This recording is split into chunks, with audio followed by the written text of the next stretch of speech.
Buenas tardes, soy la doctora Trigal Mora y les voy a presentar sobre prevención de delirio y discapacidad en la unidad coronaria. Bueno, sabemos que la población está envejeciendo, que la pirámide poblacional que antes teníamos, ¿no es cierto?, con una base amplia de población menor a 15 años, se ha ido invirtiendo,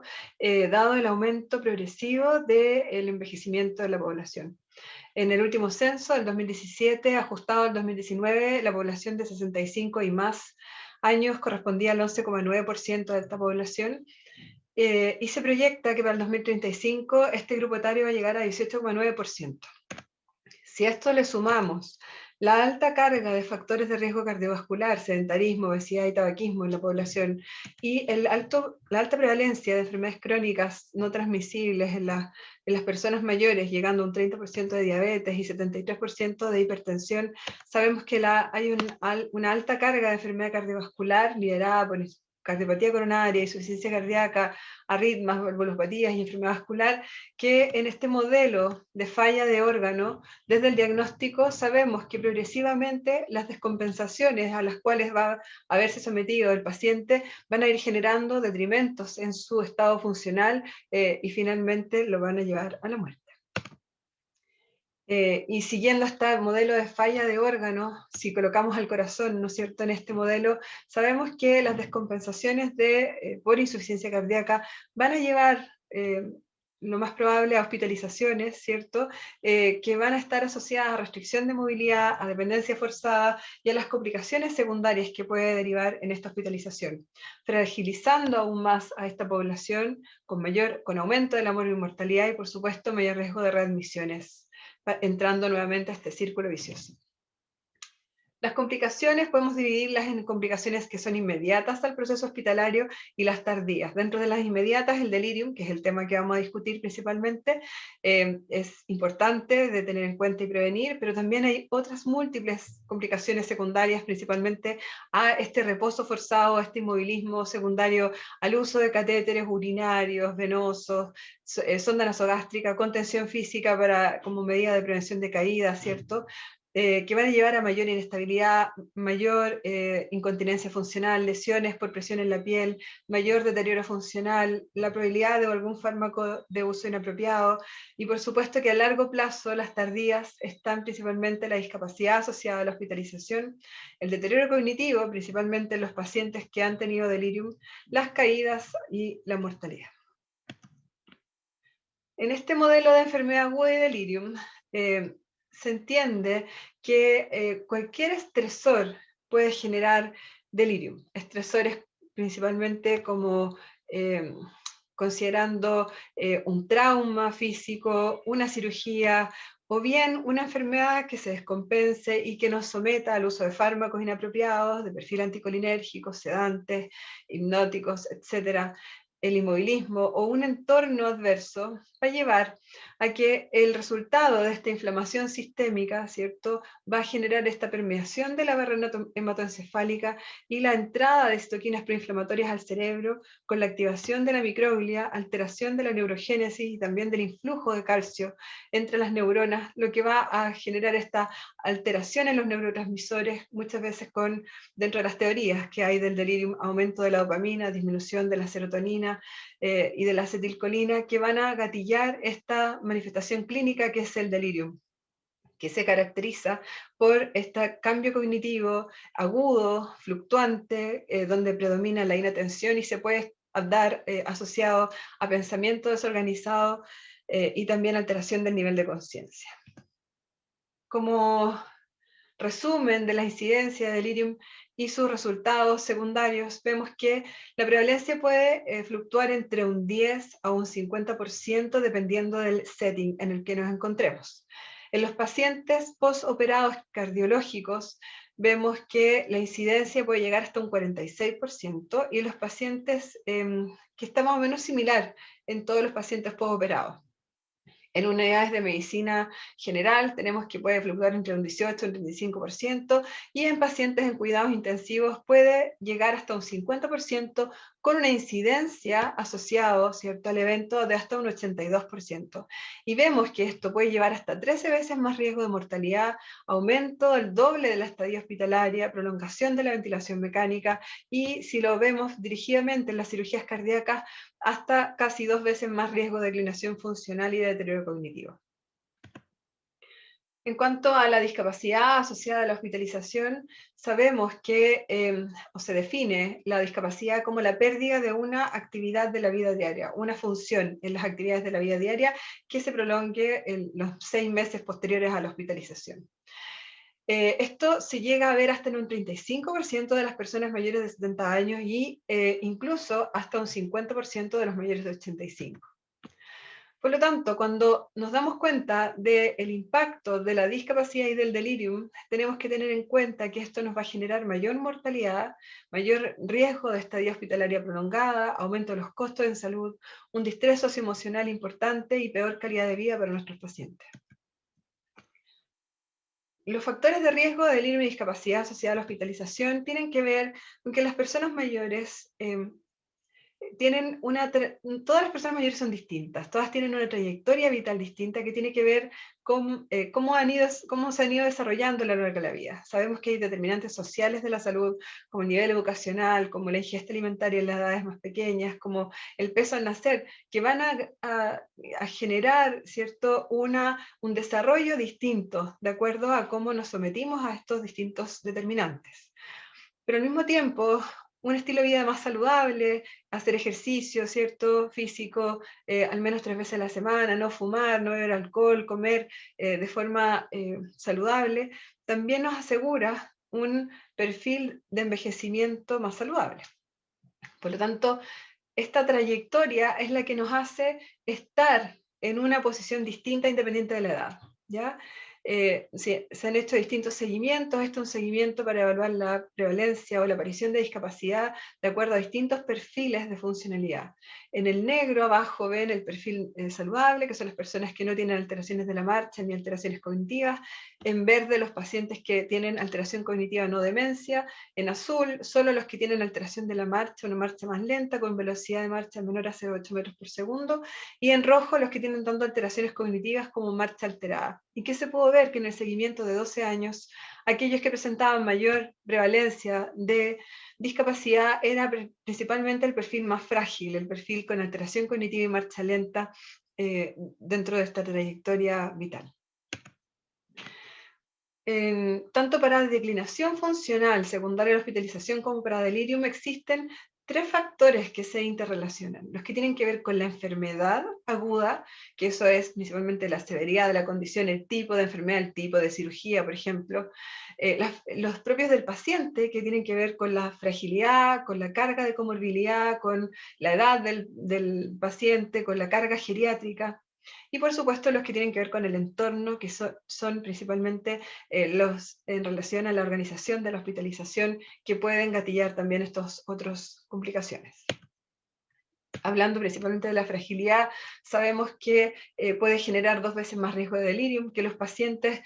pueden tener hasta 8 veces más delirium independiente de la severidad de la enfermedad cardíaca, que estos pacientes tienen más riesgo de delirium posterior a una cirugía bypass y que al mismo tiempo pacientes frágiles que desarrollen delirium van a tener un peor outcome funcional al año post cirugía cardíaca. En cuanto a los factores pro delirium, sabemos que existen factores que son predisponentes, que están presentes al ingreso del paciente, y hay factores que son precipitantes, que son los que están asociados a la hospitalización. Dentro de los predisponentes tenemos los factores de la edad, a mayor edad, mayor riesgo de delirium y también de discapacidad, la alteración cognitiva preexistente, pacientes con demencia, trastornos del ánimo, delirium previo, la enfermedad cardíaca o la carga de comorbilidad total, la sepsis o fragilidad como factores en el fondo no modificables. Dentro de los modificables, los pacientes con consumo de alcohol o tabaco también se ha visto que tienen un poco mayor incidencia de delirium, y los pacientes hipertensos mal controlados también. Esto es en escenario de pacientes de UCI. Dentro de los factores precipitantes, en el fondo son múltiples, y entre esos tenemos varios que son modificables, como el uso de fármacos inapropiados, el uso de sedantes, benzodiazepinas principalmente, opioides, anticolinérgicos o corticoides en dosis altas que pueden gatillar delirio. El medio ambiente, el ruido externo, difícil a veces modificarlo en las UCI, pero claramente el evitar o minimizar este ruido podría ser un factor para disminuir el riesgo. El mantener un ciclo sueño-vigilia normal, y el evitar los déficits auditivos, ¿cierto?, sensorio-neurales. El inmovilismo es un factor que también genera más riesgo de delirium como factor precipitante, el dolor, la ventilación mecánica prolongada, las alteraciones metabólicas. También se ha visto que pacientes que tienen anemias severas que requieren más transfusiones van a desarrollar más delirium, pacientes con falla respiratoria o bien shock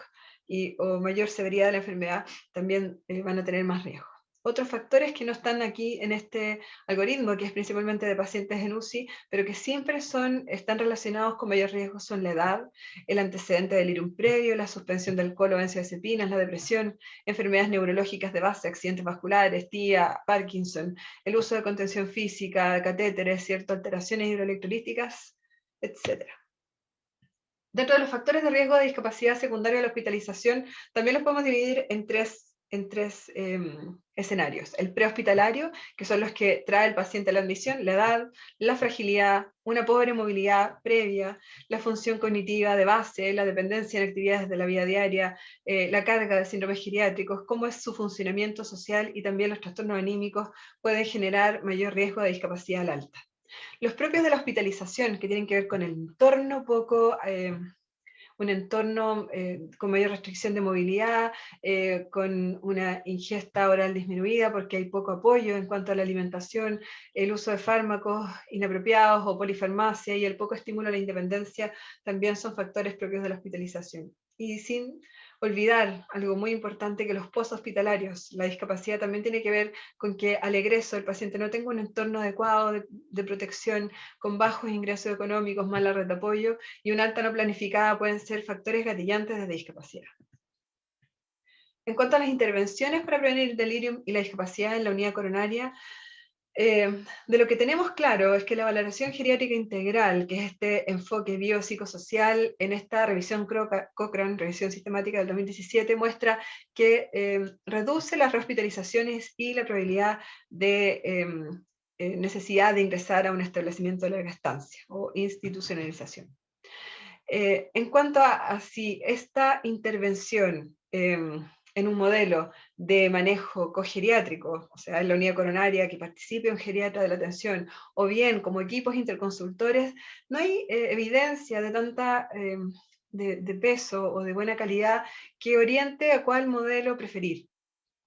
Pareciera que las limitaciones de esta mirada externa de un geriatra en las unidades coronarias tiene que ver principalmente con la adherencia a las indicaciones del equipo interconsultor de geriatría. Y en este sentido hay varios investigadores que proponen que la mejor intervención estaría relacionada con la formación en geriatría de los subespecialistas en cardiología para poder tener este enfoque cardiogeriátrico en los pacientes mayores. En cuanto a medidas que ya se han hecho en otros hospitales, esto es una unidad de medicina general, pero es un estudio hecho en Chile, fue por el equipo de la doctora Fuentes, que es geriatra, que trabaja en la FACH, donde ellos evaluaron a 287 pacientes en un RCT, en un servicio de medicina, y compararon dos grupos. Los hicieron randomizados,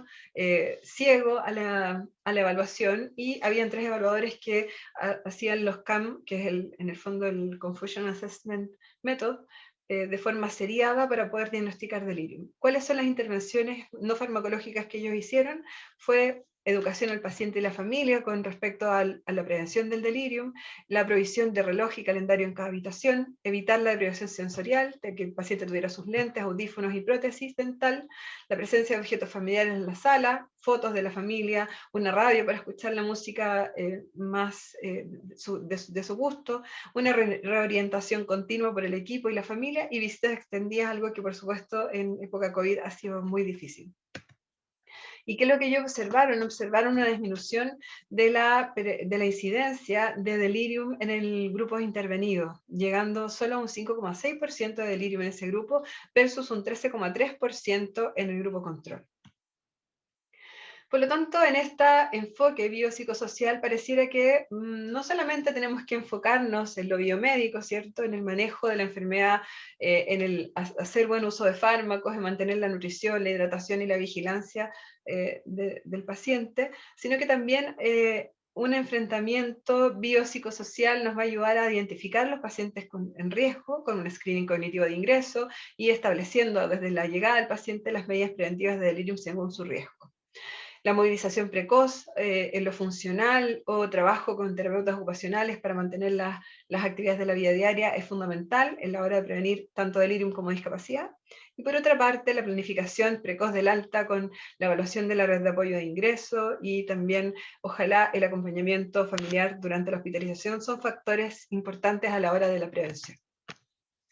Quiero hacer un hincapié especial a la farmacovigilancia, que yo creo que es como un tema importante en la geriatría, por lo menos para nosotros es así, y existen distintos criterios y formas de hacer farmacovigilancia. Estos son los criterios CDIRS, que en el fondo es una revisión que hacen periódicamente sobre los fármacos y sus riesgos, tanto como asociado a patologías como al mismo uso del fármaco. En este sentido, en pacientes con riesgo de delirium,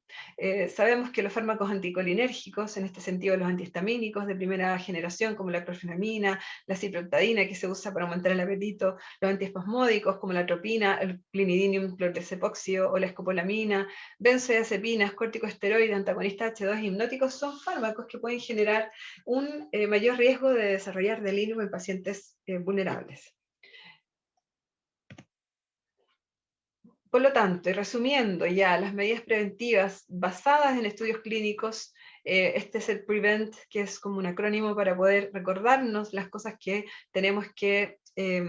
favorecer durante la hospitalización. Lo primero es proteger el sueño nocturno, ¿ya? Medidas no farmacológicas, minimizar el ruido, que es dentro de la medida de lo posible, evitar el estímulo táctil si no es necesario, ¿ya? Reorientación en tiempo, lugar y persona, uso de reloj y calendario fundamental para poder mantener al paciente conectado con su entorno. Escuchar, el uso de los audífonos o bien expresarnos de forma adecuada para que el paciente pueda comprender lo que nosotros estamos hablando. Vigilar la evacuación intestinal y urinaria. La visión adecuada con lentes si el paciente los usaba previamente.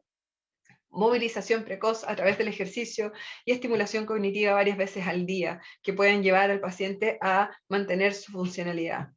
Nutrir e hidratar de forma oportuna y vigilar los tratamientos farmacológicos para evitar la polifarmacia, evitar los fármacos potencialmente inapropiados, anticolinérgicos, benzodiazepinas, hipnóticos, sedantes, opioides y el manejo apropiado del dolor.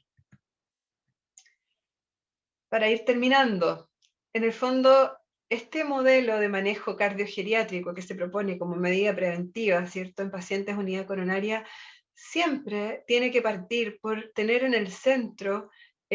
cuáles son los resultados relevantes para el paciente, ¿ya? Porque los resultados relevantes para el médico muchas veces puede ser el tratamiento exitoso de una patología, pero a veces eso mismo no es lo que el paciente desea.